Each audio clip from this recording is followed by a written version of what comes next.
ശബരിമല വിമാനത്താവളം നിയമക്കുരുക്കിൽപ്പെട്ട് ഉഴലുകയാണ്. ബിലീവേഴ്സ് ചർച്ചിൻ്റെ നിയന്ത്രണത്തിലുള്ള അയന ചാരിറ്റബിൾ ട്രസ്റ്റിൻ്റെ ഉടമസ്ഥതയിലുള്ള ചെറുവള്ളി എസ്റ്റേറ്റ് ഏറ്റെടുത്ത് വിമാനത്താവളം നിർമ്മിക്കാനാണ് സർക്കാർ പദ്ധതി. ഇതിനായി 583 കുടുംബങ്ങളെ ഒഴിപ്പിക്കേണ്ടി വരും.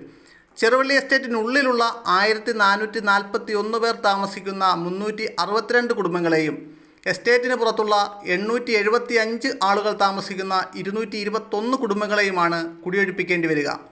149 കോൺക്രീറ്റ് മേൽക്കൂരയുള്ള വീടുകൾ, 74 ഷീറ്റ് മേഞ്ഞ വീടുകൾ, 30 ടൈൽ പതിപ്പിച്ച വീടുകൾ എന്നിവ പൂർണ്ണമായും, കോൺക്രീറ്റ് മേൽക്കൂരയുള്ള 6 വീടുകൾ, ഷീറ്റ് മേഞ്ഞ 1 വീട് എന്നിവ ഭാഗികമായും പൊളിച്ചു മാറ്റേണ്ടി വരും. എസ്റ്റേറ്റിന് പുറത്ത് 6 വാണിജ്യ കെട്ടിടങ്ങൾ, 98 റെസിഡൻഷ്യൽ കെട്ടിടങ്ങൾ, 117 കിണറുകൾ എന്നിവയും ചെറുവള്ളി എസ്റ്റേറ്റിലെ വിമാനത്താവള പദ്ധതി ഇല്ലാതാക്കും. തീർന്നില്ല. പഞ്ചതീർത്ഥ പരാശക്തി സ്ഥാനം, പൂവൻപാറ മലക്ഷേത്രം, saint Thomas ecumenical church, Hidayathul Islam Jamaath, saint Gregorios orthodox കുരിശടി, സെൻറ് ജോസഫ് പള്ളി എന്നീ 6 മതകേന്ദ്രങ്ങളെയും നോയൽ മെമ്മോറിയൽ സ്കൂളിനെയും ഭൂമി ഏറ്റെടുക്കൽ ബാധിക്കും. അതിലെല്ലാം ഉപരിയാണ് ചെറുവള്ളി എസ്റ്റേറ്റ് ഏറ്റെടുക്കുന്നതിനായി സർക്കാർ പുറപ്പെടുവിച്ച വിജ്ഞാപനത്തെ ചോദ്യം ചെയ്ത് അയന ചാരിറ്റബിൾ ട്രസ്റ്റ് നടത്തുന്ന നിയമ നടപടികൾ. ശബരിമലയിലേക്കുള്ള പ്രവേശന കവാടമായ എരുമേലി ക്ഷേത്രത്തിന് സമീപമാണ് ചെറുവള്ളി എസ്റ്റേറ്റ് എന്നും അതിനാൽ സർക്കാരും സ്വാധീനമുള്ള വ്യക്തികളും സ്ഥാപനങ്ങളും ഭൂമി തട്ടിയെടുക്കാൻ ശ്രമിക്കുകയാണ് എന്നുമാണ് ട്രസ്റ്റ് ആരോപിക്കുന്നത്. ട്രസ്റ്റും സർക്കാരും തമ്മിലുള്ള നിയമയുദ്ധം നീണ്ടുപോകുന്നതിനനുസരിച്ച് ശബരിമല വിമാനത്താവളം എന്ന പദ്ധതിയും നീണ്ടുപോകും.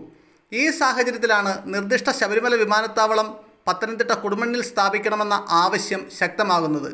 ഒരാളെപ്പോലും കുടിയൊഴിപ്പിക്കാതെ കൊടുമണ്ണിൽ വിമാനത്താവളം സ്ഥാപിക്കാമെന്നതാണ് പ്രദേശവാസികളും ആക്ഷൻ കമ്മിറ്റിയും ചൂണ്ടിക്കാട്ടുന്നത്. പ്ലാന്റേഷൻ കോർപ്പറേഷന് കൊടുമണ്ണിൽ സ്വന്തമായുള്ള 1200 ഹെക്ടറിലധികം സ്ഥലമാണ് വിമാനത്താവളം നിർമ്മിക്കാനായി നാട്ടുകാർ ചൂണ്ടിക്കാട്ടുന്നത്.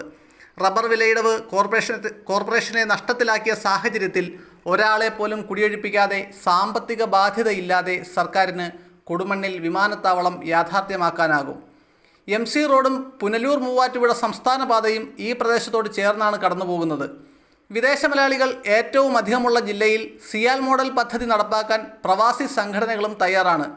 ഇത്രയധികം സാധ്യതകൾ ഉണ്ടായിട്ടും എന്തുകൊണ്ടാണ് കൊടുവള്ളി എസ്റ്റേറ്റിന് പിന്നാലെ സർക്കാർ നിൽക്കുന്നതെന്നും പത്തനംതിട്ടയിൽ ഒരു വിമാനത്താവളം എന്ന സ്വപ്നത്തെ നീട്ടിക്കൊണ്ടു പോകുന്നത് എന്നുമാണ് നാട്ടുകാർ ചോദിക്കുന്നത്.